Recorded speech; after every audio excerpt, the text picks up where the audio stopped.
right, this is Rogers Communication Q4 2021 earnings call summary.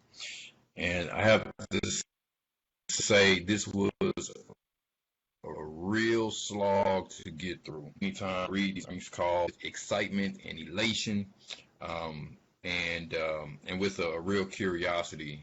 And this particular call was just hard to get through. It took me almost 3 days, if not a little longer, to get through this thing.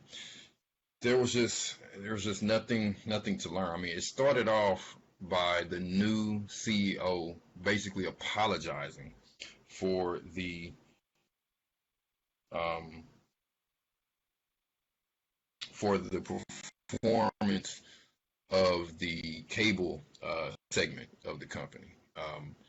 TV has long been that I haven't liked in any of the telecoms. And I'm so happy to hear that AT&T finally divested itself of its direct TV acquisition that they purchased, I don't know, maybe 5 years ago. Seems like it was just yesterday that AT&T purchased DirecTV, and now they've gotten rid of it.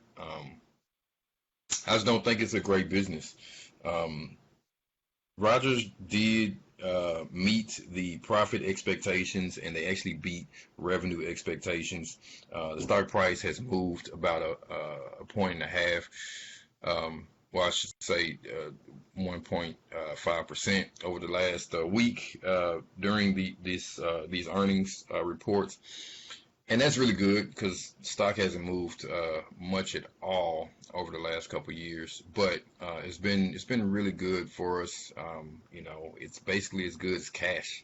It sits there and does nothing. We can sell it anytime we want to, and not lose anything on it. And they pay a consistent dividend, so not complaining at all. But like I said, just really boring earnings call. They are trying to close their acquisition of Shaw, which is, I think, going to be a really big thing. They are saying that they'll be able to save about $1 billion once they have that position closed. But other than that, nothing really to talk about.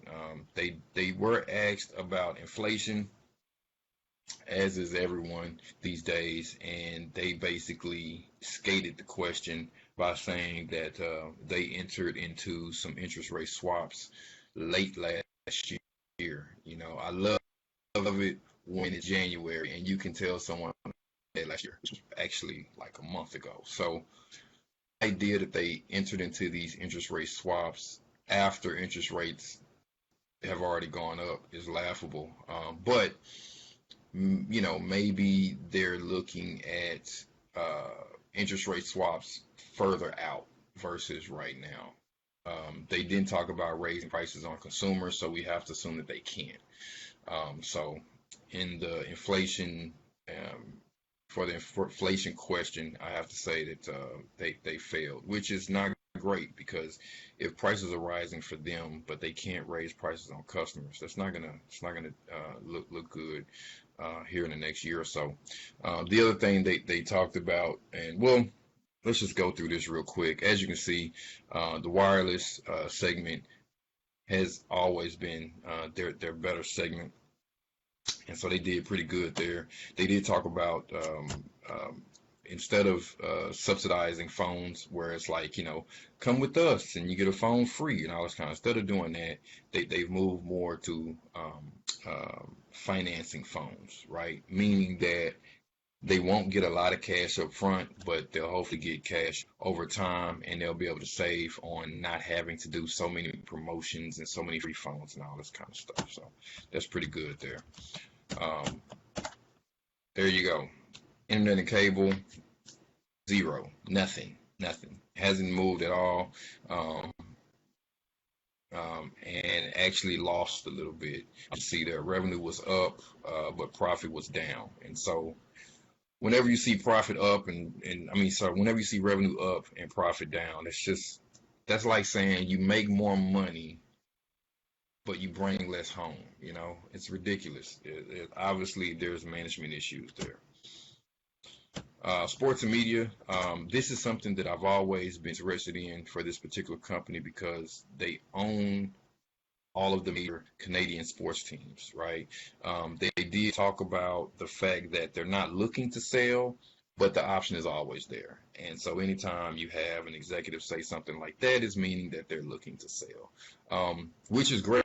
You know, as of right now, because of COVID, the music in the dumps. I mean, they're talking about now the baseball team is going to have attendance back in the stadium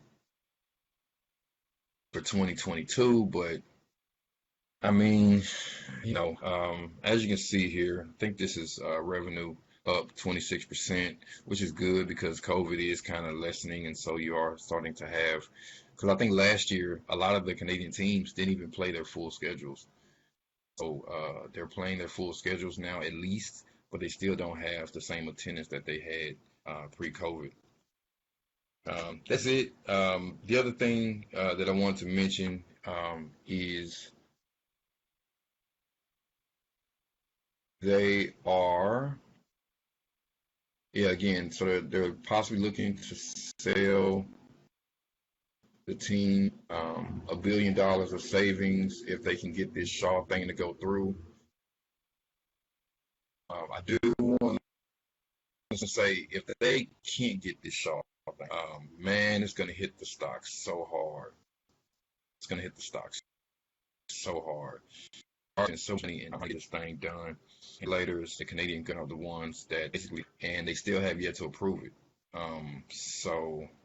A lot of what Rogers has been talking about on the earnings call is that, you know, yes, they can see the benefits of adding Shaw to their business, but they can't even talk about those benefits for fear of regulators saying that the benefits are too great, right? Legally, they also can't access certain information from Shaw concerning the business because of this whole thing. So, if the Shaw acquisition doesn't go through, I can expect to see the price fall quite a bit. And to be honest with you, I definitely want that to happen so we can purchase more shares at a cheaper price. If the Shaw acquisition does go through, maybe we see a bump up in the stock price based on the news. But I think that I think that the acquisition being approved is already priced in. So I don't think it's going to move much at all. So anyway, that's it for Rogers Communication.